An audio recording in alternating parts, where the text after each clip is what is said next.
Neil, today we're going to talk about restaurants. It sounds like maybe it's a bit obsolete to talk about restaurants, but it's very different dining out in Spain than basically anywhere else except a Latin country that would be, say, Italy or something like that, could be maybe slightly similar. That's right, Nicole. I mean, what we thought we'd do today, we grouped together all the different messages and posts and things we've got from people in our post bag and talk about consumer affairs and restaurants, the do's and don'ts in Spain. And the thing that actually prompted me to do this is we got a letter from a person saying that they'd not shown up for a group booking at a restaurant, and the restaurant was trying to charge them Quite right. for the booking. And I thought, well, Quite let's right. talk about that and other issues as well. And this is something that's becoming increasingly common in Spain because the Spanish traditionally are very relaxed about restaurant bookings. You don't book very often, and sometimes you ring up, they don't even take your number or your credit card. And some restaurants don't even take bookings. You're not allowed to book. No, exactly. Which is another weird and it's quite thing. different. It's not as regimented as might be in some of the northern countries. And it's true, a restaurant can charge you, because it's a real problem for these groups if you don't go, but they have to tell you first. So they have to be very clear on their website, and they have to take a credit card and something like that. And in this case, it seems that the person wasn't told first, so there was no chance they couldn't do them. So please do that. If you're going out this summer and you're booking a table, please honour the booking and don't let these poor restaurants down, because it's a big problem for some of these small, higher end restaurants losing a booking of 8 people in a night. Yes, it can ruin a restaurant. Yeah. Exactly, they need to get Especially there. when it's a big group. It's inconsiderate. Yeah. And it happens. Some restaurants you have to pay in advance if it's a set menu, or sometimes there's a deposit that you have to pay exactly for that reason, particularly when there's a big group. There's a lot of big restaurants where you pay a bit in advance, and sometimes people feel uncomfortable about it. And it's like, well, if you're going to go, what's the issue? Absolutely. I think they've had to adapt a lot because of us foreigners coming in, because in Spain, when I first lived here, I mean, you go to a bar, for example, and you'd order drinks, and then at the end, they ask you, what did you have?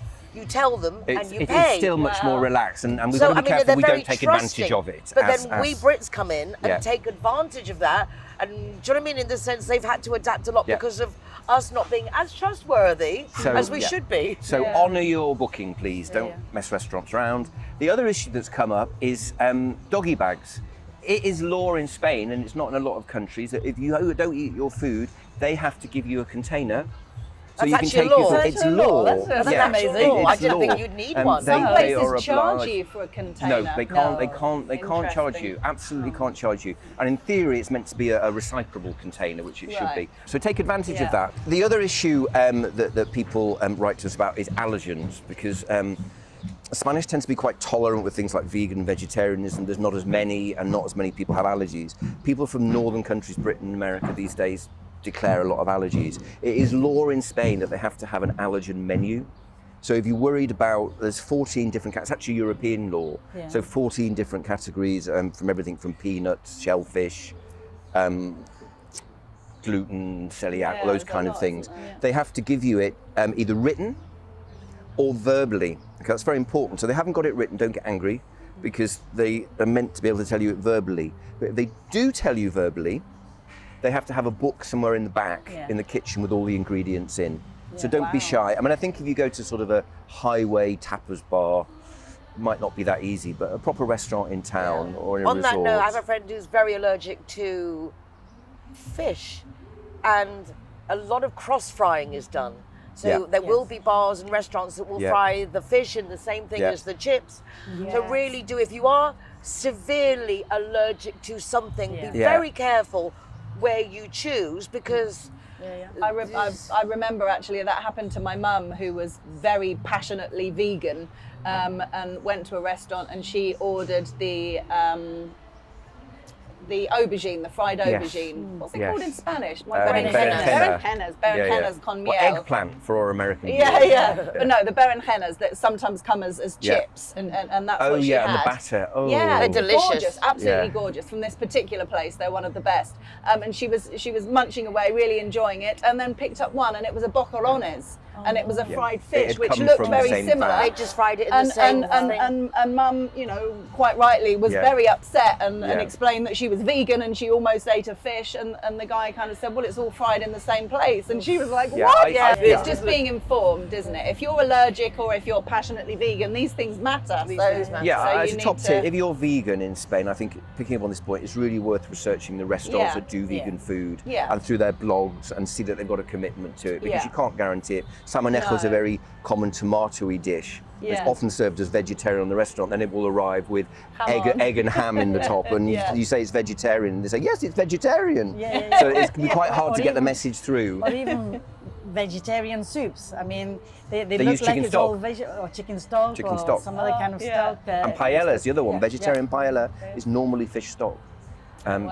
Because that's the culture and the tradition. So you just really need to do your research. The Spanish tend to round up in tipping. I mean, it's a whole program on tipping. So if something's, I don't know, 17.50, they might round it up to 18, 19, or even 20. That's a lot for a Spanish tip. Terraces. Okay, is it legal? Well, the foreigners love this, that they can smoke here. Well, I don't quite know what the rule is now in the UK and other countries. I love the tip. The general national rule is that you can smoke on a terrace in a restaurant still, or it's being eaten away a bit in different regions, because as usual, Spain's different per region, providing that 2 of the 4 sides of a terrace are open to fresh air. Okay? And one of those sides could be the restaurant itself, the wall of the restaurant. And very often as the day goes on, people are lowering and upping blinds, and I think even the staff can get confused. But if you find that you've got the 2 sides blocked and the back wall of a terrace, then the restaurant shouldn't be letting people smoke. No, if they up one of the closed in, the key to it is circulation, and there is no. The side is they need to up the side to allow you to circulate. And the other rule is if it's like an isolated terrace, if the side's more than 1 meter high, then you can't smoke. And the rule is, I mean, I don't smoke, I don't mind smoking, but if someone's having a meal next to you, they're eating their food, then just don't smoke. It's normal, isn't it? What do you think? Well, it is for an English person, but not here, again, in the sense, if it's a smoking terrace, they don't care who's next to you. Personally, if there's a baby or a child, for me it is common decency, but I'm English.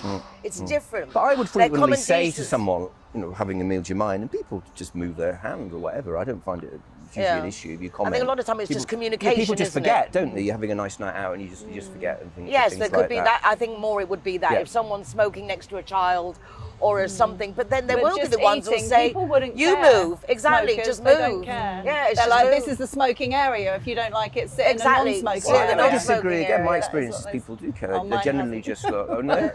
No. The general experience is my experience is smokers are happy. Smokers are happy to have their area, and if people are in the smoking area and get offended by smoking, they shouldn't be sitting in the smoking area. I'm a non-smoker, so I'm not standing up for smokers in that way. But that's what I've seen many a time. Smokers are like, "But this is the smoking area." It's also, I think, and correct me if I'm wrong, the discretion of the restaurant. A restaurant that has a terrace could decide that it's non-smoking. Is that right? Don't know. I believe so. I think so. I think they can decide that they can't just don't want smoking. Yeah.